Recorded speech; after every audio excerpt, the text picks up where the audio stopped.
Islamic State fighters are taking their battle into the skies. The latest report suggests former Iraqi pilots who joined the group are teaching jihadists to fly captured fighter jets.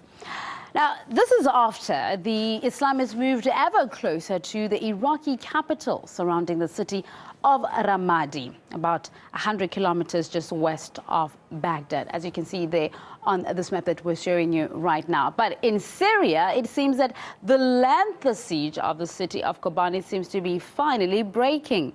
Kurdish fighters have reportedly halted the Islamic State advance and are slowly taking it back street by street. Fierce battles that have been raging inside the town have now eased, with just occasional gunfire and explosions being heard.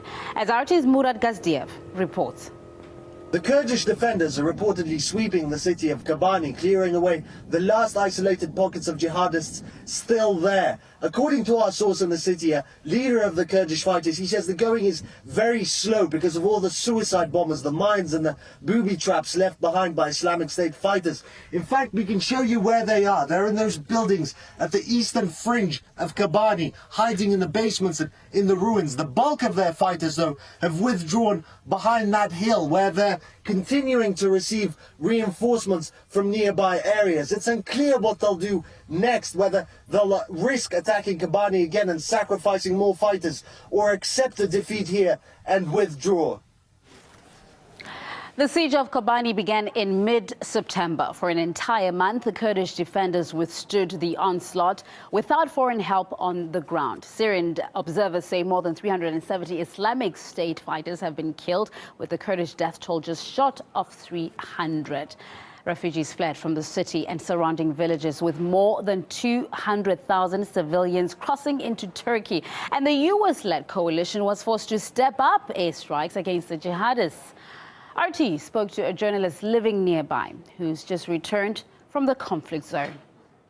You know, when ISIS, this kind of terrorist group, when they lost a fight, they fight, so they usually use another ways, as example, suicide bombs. They targeted people with snipers, especially the border cross with Turkey, because many to close the borders also. When ISIS arrived to my village, as example, the neighborhood village, when the clashes was still going in my village, which is far from Kobani, like 15 kilometers in the south, and they burned my village. In Zravik village, there was a man, he's Down syndrome. So he couldn't understand the situation to flee or to run away from the front line. When ISIS arrived, they beheaded him and put him on the way and take his photo and share it on social media. The Kurdish commanders in Kobani have said US-led strikes against Islamic State have been strategically ineffective. Ex-CIA officer Ray McGovern says that eventually Obama will have no choice but to send troops to fight Islamic State. The president says, no boots on the ground. General Dempsey says, no boots on the ground now, but if I feel boots are required, I'm going to ask the president, in effect, to reverse his stand about no boots on the ground. Now, read between the lines.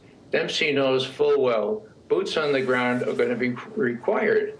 This is a fool's errand, an unnecessary escapade, and U.S. troops, U.S. men and women are going to be dying. You could say no boots on the ground forever, and when the boots on the ground become necessary, it's going to be U.S. boots, and then you're going to have to swallow, or you're going to have to swallow hard and let that happen. Otherwise, we're going to lose earlier than later, which we will inevitably do anyhow.